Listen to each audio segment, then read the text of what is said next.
चाय से शुरू हुई थी सरकार और गाय पे अटक गई और विकास की मौसी 10 साल में रास्ते में भटक गई। बोलते हैं कि गाय हमारी माता है, पर माँ की रक्षा करना इन्हें नहीं आता है। समाजवादी पार्टी की यह मांग है कि बैलेट पेपर के माध्यम से ही चुनाव इस देश में कराया जाए। और ये जो है उस टाइम के बैलेट बॉक्सों को उठाकर ले जाते थे ये लोग, कि कहीं ना कहीं ये अरे अभी तो शुरुआत है, ये तो ट्रेलर है, पिक्चर बाकी है। बस ये कहना चाहती हूँ कि इस बीजेपी सरकार ने पिछले 10 सालों में इस देश के लिए क्या किया, उससे बड़ी तालिका बनेगी कि 10 साल में क्या क्या कर सकते थे पर किया नहीं।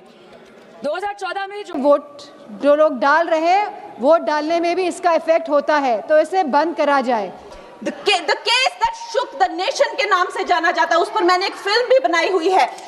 वोट चोरी और वोटों की धांधली के लिए एक प्रधानमंत्री पे एक साधारण से नेता ने केस किया था और उस धांधली में वो पकड़ी गई थी।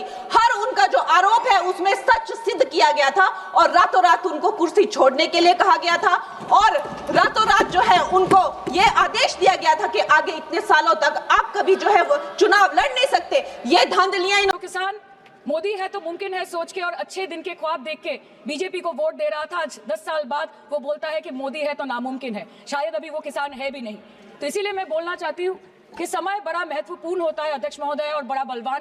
बंगाली में हम एक बात बोलते हैं कि समय गेले साधन होबे ना, इसका मतलब करी हुई है। तो हमारी मांग है कि जिस तरह सत्ता पक्ष के लोग कहते हैं कि हम बिहार का चुनाव जीते, तो अगर आप वाकई में चुनाव लड़ रहे हैं और जीत रहे हैं, तो हमारी ये मांग है कि आप सीजीआई को वापस अपॉइंटमेंट कमेटी में इंडक्ट करें।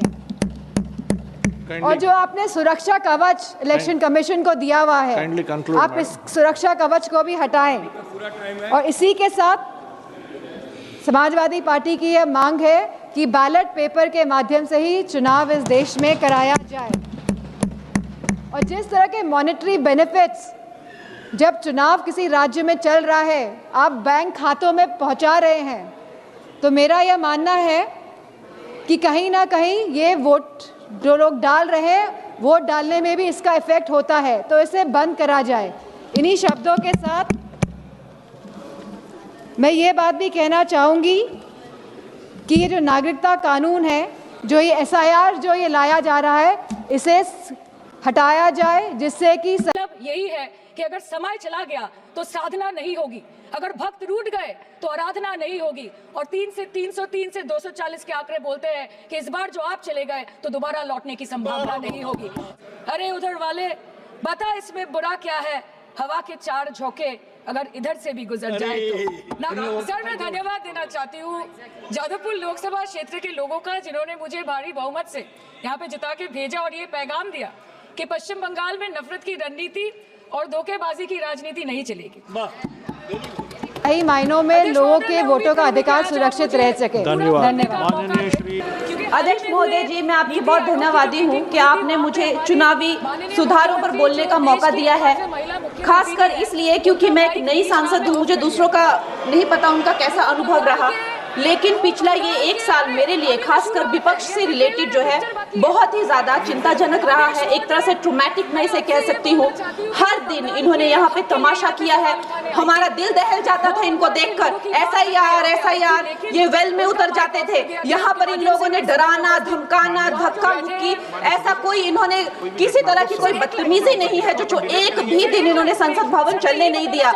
हम जनता के प्रतिनिधि है, हम यहाँ पर उनकी आवाज लेकर आते हैं, हम कुछ सीखने आते हैं, हम नए सांसद हैं। इन्होंने संसद अगर पिछले 2-3 दिन को छोड़ा जाए तो साल पर शायद ही थोड़ा चलने दिया है। एसआईआर कर करके इन्होंने यहाँ पे तमाशे किए, लेकिन अब जब इनको बोलने की बारी आई एसआईआर पे, तो अध्यक्ष महोदय जी हम देख रहे हैं कि कल leader of opposition Rahul Gandhi ji ने, मुझे लगा क्या खुलासा होगा, हम भी बड़े उत्सुक थे, सारी साल हमने एक ही शब्द सुना है, अब ये क्या ग्रैंड रेवलेशन होगी। लेकिन राहुल गांधी जी जो लीडर ऑफ ऑपोजिशन है, उन्होंने कल जब कहा खादी है, खादी में धागे हैं, धागे में लोग हैं, लोगों के अंदर, उनको जब कहा गया कि आप पॉइंट की बात कीजिए, तो उन्होंने कहा कि मैं अपना फ्रेम कर रहा हूं, मैं अपना आर्ग्यूमेंट फ्रेम कर रहा हूं। और इतनी देर बाद जब वो फ्रेम करके पहुंचे तो ले देकर वो वापस उसे अंतर्राष्ट्रीय मूल की महिला।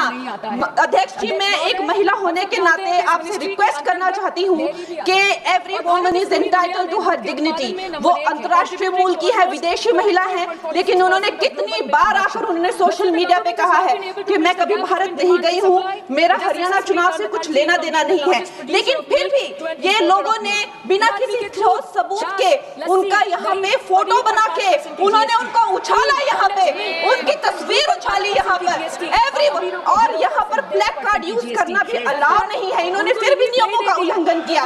मैं चाहती हूँ सबसे पहले तो मैं इस सदन की तरफ से उन महिला से बहुत ही माफी मांगती हूँ कि इस सदन में बिना उनकी आजकल जो पर्सनैलिटी राइट्स का भी एक बहुत बड़ा क्राइम होता है, उसके उपरांत उनका फोटो यहाँ यूज किया गया। मुझे बहुत खेद है। भारतीय संसद की तरफ, संसद भवन की तरफ से हम उनसे माफी मांगते हैं। और ये देखिए, महिलाओं का हमेशा ये अपमान करते हैं, लेकिन हमारे प्रधानमंत्री चाहे बेटी बचाओ बेटी पढ़ाओ हो, महिलाओं को शौचालय देने से लेकर, महिलाओं को गैस देने से लेकर, महिलाओं को जो है वो छात्रवृत्ति न जाने कितनी ऐसी योजनाएं हैं। कांग्रेस वालों, शायद तुम लोग ये समझ नहीं पा रहे हो, ईवीएम हैक नहीं करते हैं प्रधानमंत्री, प्रधानमंत्री लोगों के दिलों को हैक करते हैं।